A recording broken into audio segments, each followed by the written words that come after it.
Buenos días. Un técnico de instrumentos. Vamos a verlo trabajar aquí por un buen rato. Muchos de los procedimientos que veremos en esta unidad son cosas que él ha hecho por años. Nos concentraremos en cómo se calibran los manómetros. Empezaremos con información básica sobre lo que es calibración y algunos términos relacionados con esta. Y veremos cómo leer un manómetro. Y después hablaremos de algunas de las tareas que están relacionadas a la calibración de diferentes manómetros. Parecerá como si estuviéramos cubriendo la misma información una y otra vez, pero no es el caso. Cuando van a calibrar un manómetro, buscan un número limitado de problemas, y son fáciles de identificar si estos ocurren uno a la vez, pero esto no es tan sencillo. Pueden haber diferentes problemas que tienen que ser separados, uno tras otro. La forma en que procederán dependerá del tipo de manómetro que sea, y lo que encuentren en cada paso del procedimiento.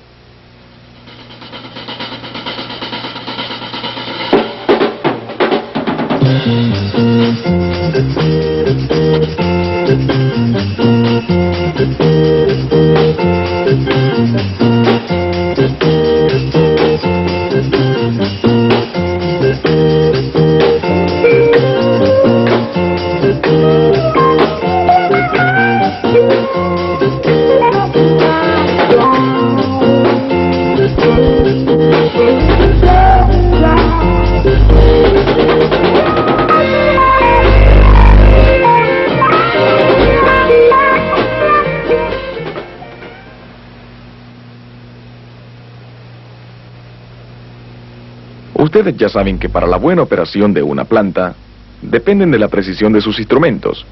Uno de los aspectos más importantes de su trabajo es el asegurarse que se puede confiar en las indicaciones dadas por los instrumentos que son usados para la operación de la planta. Una de sus responsabilidades primarias es ver que cada instrumento esté calibrado. ¿Qué es esto? Bien, el término calibración cubre mucho terreno, pero esencialmente esto significa el que se pueda confiar en la precisión del instrumento para dar el valor real de una cantidad medida. Cuando calibran un instrumento, ustedes comparan las indicaciones de este con un patrón conocido o entrada, y lo ajustan hasta que las indicaciones en el instrumento que están calibrando sean iguales a la entrada. La entrada puede proceder de varios dispositivos o instrumentos especiales, llamados patrones de calibración. La serie de ajuste es la calibración. Cuando el procedimiento de calibración se ha completado y el instrumento es tan exacto como se supone debe ser, entonces se dice que el instrumento está calibrado. El equipo básico usado para calibrar un instrumento como este manómetro incluye un patrón de calibración. Estos tres están entre los más usados. Ustedes ya están familiarizados con el manómetro. Este es un probador de peso muerto. Y este se llama un comparador. Hablaremos de ello más adelante. Además del patrón de calibración, también necesitan una fuente de presión que ustedes puedan controlar y una manera de conectar el manómetro al patrón de calibración. También necesitan algunas herramientas para la conexión y para hacer el ajuste requerido en el manómetro. Una vez conectado el manómetro al patrón de calibración, ustedes aplican presión a ambos instrumentos y comparan sus indicaciones. Si la indicación del manómetro es errónea, la ajustan. Si la indicación del manómetro es igual a la entrada de presión, en todos los puntos de su escala, el instrumento está calibrado. Vamos a ver ahora cómo preparar cada uno de estos patrones de calibración y explicar su operación, comenzando con el manómetro. Su operación está basada en el hecho de que la presión que se ejerce en una columna de un líquido es un patrón confiable. Los líquidos usados más a menudo en manómetros son agua, mercurio y aceite Merian.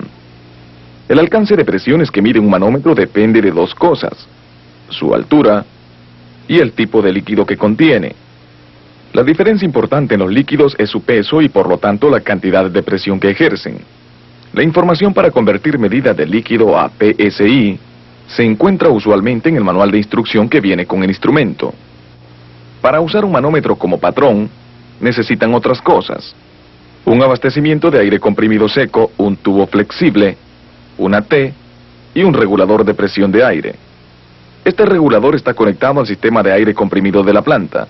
Teniendo la T en posición, como el tubo está conectado al patrón y al manómetro, se aplica la misma presión a ambos. El regulador les permite controlar la presión.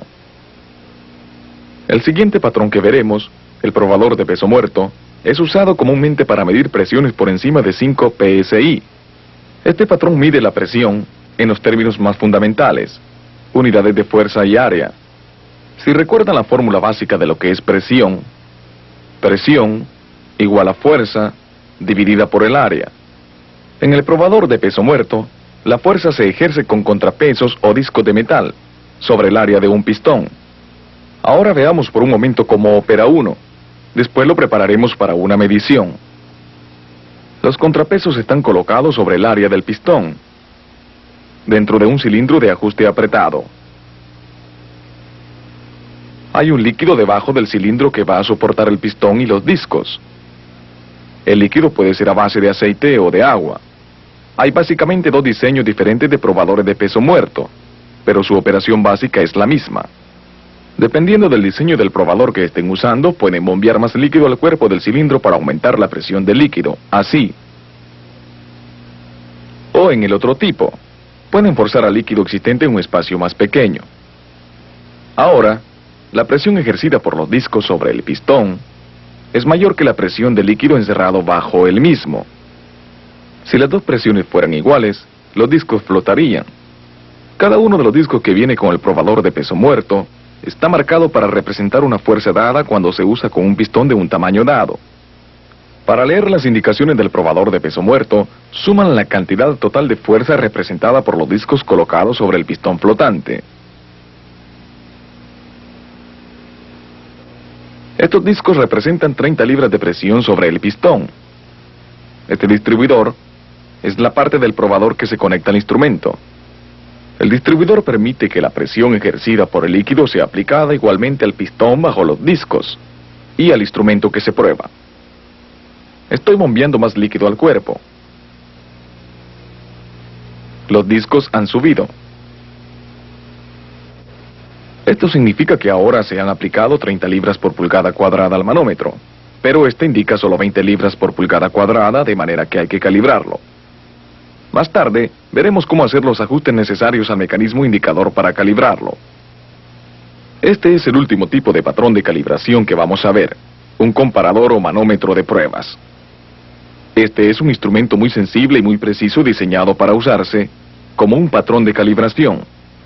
Normalmente se llaman comparadores porque se compara la lectura de este comparador con la del manómetro que están calibrando. En esta instalación hemos conectado un comparador al distribuidor del probador de peso muerto, para que el probador pueda servir como fuente de presión para el comparador y para el manómetro. Las indicaciones en el comparador sirven de patrón, de manera que la indicación dada por los discos o contrapesos no es necesaria. Ambos indicadores pueden también ser conectados a un abastecimiento regulable de aire comprimido. En cualquier caso, si las indicaciones en el manómetro son idénticas a las del comparador en la escala completa, el manómetro que están probando está calibrado. Comparadores, a diferencia de los manómetros y los probadores de peso muerto, deben ser calibrados periódicamente. Tengan esto en cuenta. Aún con el mejor equipo de calibración posible, un manómetro puede ser solo tan preciso como el patrón con el que se compara. Se fabrican comparadores que se pueden llevar a la planta. Este es un comparador neumático portátil. Además del instrumento de prueba de precisión, tiene un regulador de presión y un distribuidor de conexiones. Esto hace fácil su instalación en el terreno. Todo lo que tienen que hacer es localizar un abastecimiento de presión. Dejemos los patrones por el momento. Ya tienen una idea básica de cómo operan. Veremos cómo se usan más adelante. Hay algunos términos que ustedes deben conocer bien, además de calibración, de manera que veámoslos. Los dos primeros son alcance y margen. El alcance se refiere a los límites que el instrumento puede medir. Por ejemplo, este indicador puede medir una presión tan baja como 0 y tan alta como 200 psi. Así que tiene un alcance de 0 a 200 psi. Margen se diferencia de alcance porque margen es la diferencia entre el valor más alto y el valor más bajo que un instrumento puede medir. Hay casos en los cuales el margen del instrumento y su alcance son iguales. Por ejemplo, el alcance de este manómetro es de 200 psi menos 0 psi. Así que tiene un alcance de 200 psi, igual que un margen de 0 a 200 psi. Pero el punto más bajo en la escala no es siempre 0.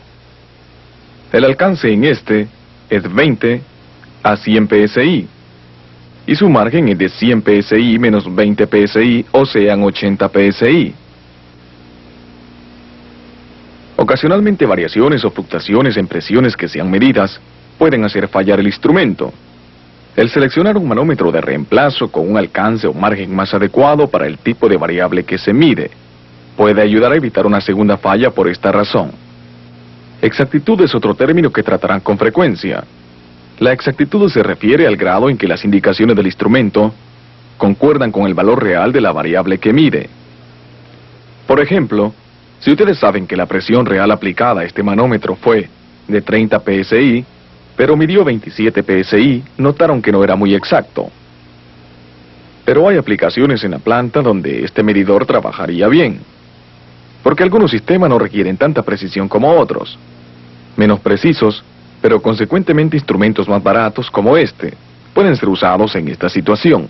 Estos están calibrados dentro de la exactitud especificada por el fabricante, con los mismos patrones de calibración que son usados para instrumentos más precisos. Una vez que se compara un indicador con un patrón, el método más común de expresar la exactitud es decir, su exactitud está dentro de más o menos una cierta cantidad o porcentaje, en un punto dado de la escala. Hay un método estándar para determinar la exactitud. Primero se determina la cantidad del error, la diferencia entre la presión real aplicada y el valor indicado. En este ejemplo, sería 30 libras por pulgada cuadrada menos 27 libras por pulgada cuadrada igual a 3 libras por pulgada cuadrada. Después, dividen la cantidad del error entre la presión real aplicada. 3 libras por pulgada cuadrada entre 30 es igual a 0.1 o 10%. Lo que se obtiene es la exactitud del manómetro, de manera que podemos decir que el manómetro está exacto dentro de más o menos 10% en escala completa. Aunque este manómetro tiene sus usos, hay una gran demanda por instrumentos que son mucho más precisos, debido a la complejidad de los sistemas de las plantas industriales modernas. Bien, veamos otro término: sensibilidad. Este manómetro es muy sensible a los cambios de presión. La sensibilidad se define como la cantidad de cambio de un instrumento indicador por unidades de cambio de una cantidad medida. El elemento de presión que tiene es un fuelle, diseñado para responder a pequeños cambios de presión y poder indicarlos con mucha exactitud. Un elemento menos sensible como el tubo de Bourdon puede no indicarlo con tanta exactitud. Histéresis es el último término que veremos. Cubre muchas causas de inexactitud en los instrumentos. La histéresis se refiere a la incapacidad de un elemento de regresar a su forma y posición original, después que se ha quitado la presión aplicada. Estos resortes de retorno pueden ilustrar la histéresis. Originalmente ambos lucían así. Este ya no sirve, porque se ha estirado más allá de sus límites. Este es un ejemplo del efecto de la histéresis. Si este resorte fuera parte del mecanismo de un instrumento, verían un síntoma común de histéresis durante la calibración. Sería imposible que el instrumento repitiera sus indicaciones por una entrada dada. Muchas cosas pueden causar la histéresis, incluyendo fricción interna dentro del material de que está hecho el elemento, fricción entre piezas movibles, espacios en los cojinetes y engranajes, y desgaste. Los materiales se desgastan con el tiempo. Pero también le pasa a los técnicos. Paremos un momento para que repasen los términos y conceptos que hemos cubierto.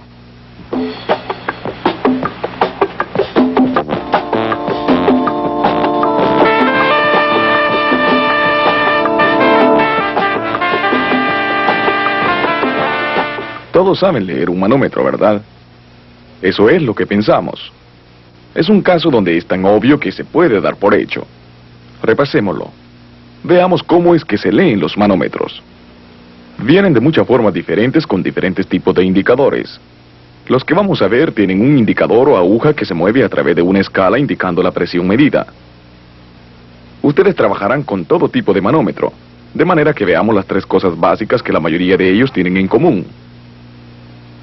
La información impresa en la cara del manómetro les dice lo que se está midiendo. Por ejemplo, presión o flujo. Unidades de medición tales como pulgada de agua o libras por pulgada cuadrada manométricas o libras por hora, y el multiplicador si se necesita. El multiplicador se usa para calcular una lectura. En unos minutos veremos cómo se usa el multiplicador, pero antes veamos un manómetro típico. Este es un manómetro simple, tiene un elemento de presión que percibe los cambios de presión y los convierte en movimiento mecánico. El movimiento hace que la aguja se mueva a través de la escala en el cuadrante del instrumento. La escala en este manómetro tiene un número de divisiones iguales desde 0 hasta 200 con subdivisiones entre ellas.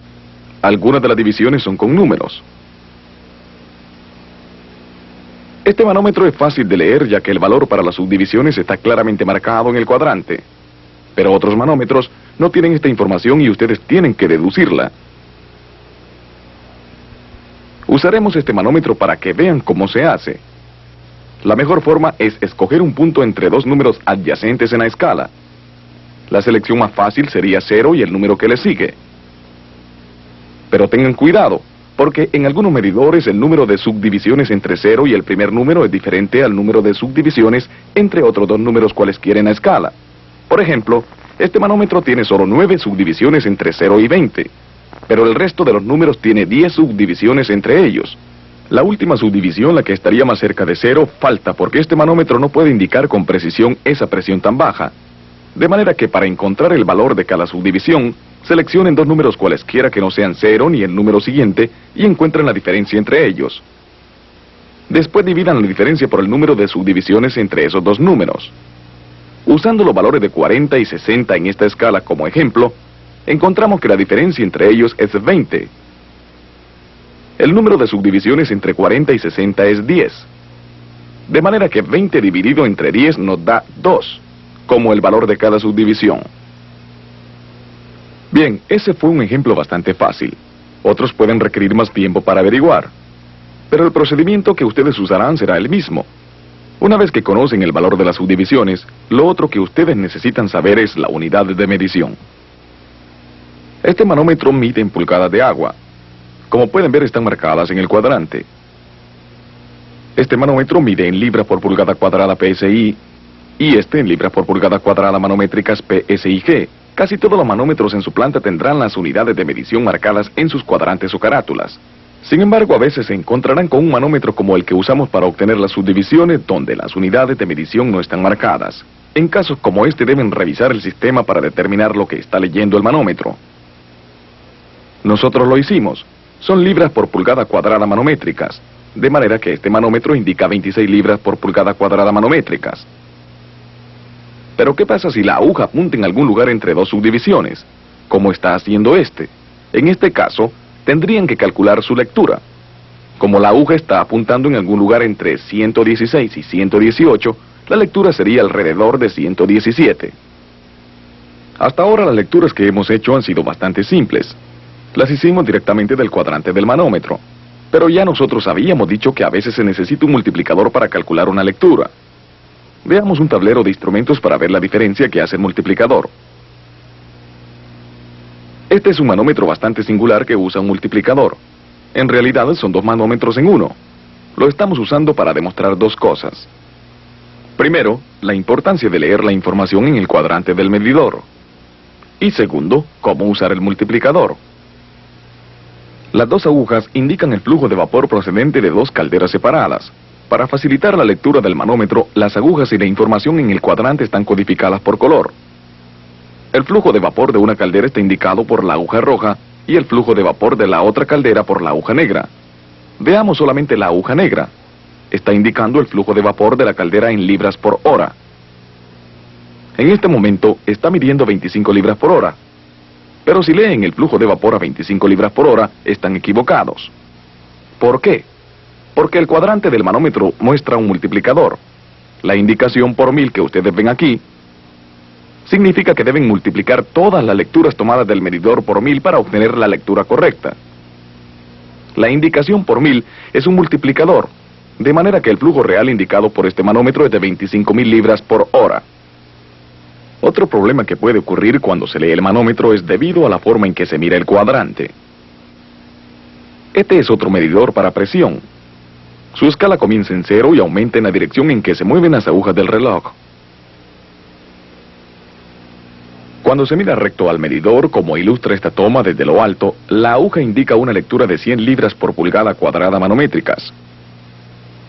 Ustedes pensarán que obviamente nadie va a cometer un error con esta lectura. Bien, hay muchas formas de mirar un medidor. Veamos qué ocurre si el técnico se mueve un poco a la derecha. El manómetro y su lectura de 100 libras por pulgada cuadrada manométricas no han cambiado, pero desde este ángulo, la aguja parece indicar una presión de menos de 100 libras por pulgada cuadrada manométricas. Ahora, el técnico se ha movido a la izquierda del medidor y la lectura de 100 psi parece ser mayor que 100 libras por pulgada cuadrada manométricas. Pero este no es un truco de fotografía. Lo que están viendo es uno de los errores que más se comete al leer un manómetro. Se llama paralaje. El paralaje es simplemente una ilusión óptica. Como la aguja está separada de la cara del medidor, su indicación parece cambiar cuando se cambia el ángulo de la visión. Un ejemplo común de paralaje es cuando se trata de leer el indicador de velocidad de un vehículo desde el asiento del pasajero. Solamente cuando se mira de frente a la cara del medidor se puede tomar una lectura verdadera. Cuando lecturas exactas son muy importantes, como por ejemplo, al probar un equipo, se puede usar un medidor de espejo para ayudar a eliminar los problemas de paralaje. Este medidor de espejo típico tiene un espejo a lo largo del borde exterior de la placa del manómetro. Para leer este instrumento correctamente, deben moverse hasta que la imagen de la aguja en el espejo esté directamente detrás de la aguja real. Cuando se hace esto, se obtiene una lectura exacta. Bien, hemos tomado un tiempo para cubrir suficiente información básica. Ahora quiero que ustedes vean lo que está pasando aquí en el taller.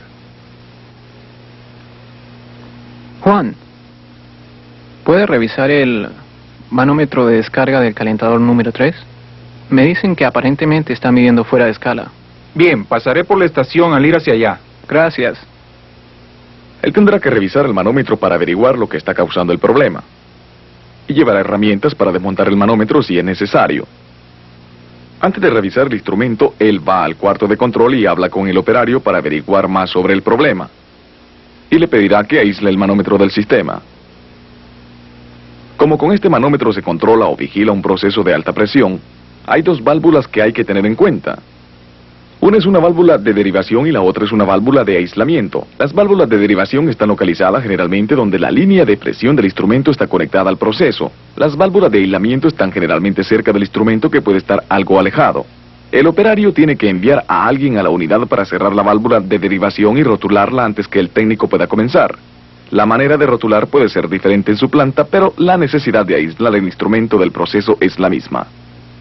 El técnico localizó la válvula de derivación de este manómetro. La va a cerrar y rotular. Esto aislará al manómetro del proceso. Habrá situaciones en donde no hay una válvula de derivación, solo una válvula de aislamiento. O pueden encontrar situaciones más simples que no hay válvula. En este caso, el proceso debe pararse antes de desmontar el manómetro. El técnico comienza a revisar el manómetro. Está buscando señas obvias de daños como una aguja doblada o evidencia de escape en el elemento de presión.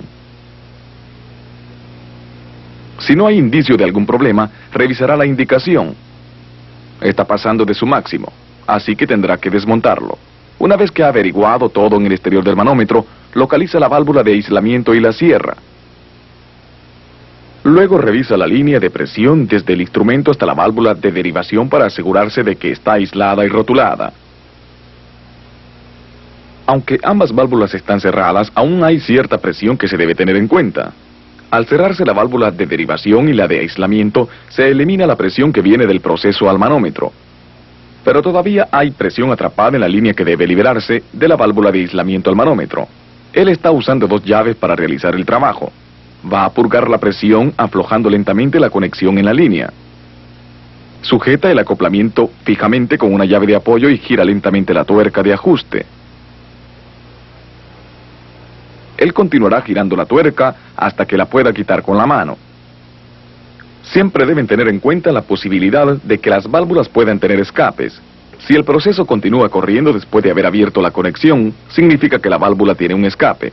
En ese caso, el trabajo debe pararse hasta que la válvula sea reparada. Cuando él quita el manómetro, tiene cuidado de no aplicar mucha presión sobre la caja. Esto podría dañar el manómetro aún más. Le va a tomar cierto tiempo. Vamos a detenernos aquí para que puedan repasar lo que hemos cubierto. Continuaremos de nuevo en el taller, cuando vamos a tratar sobre mecanismos indicadores.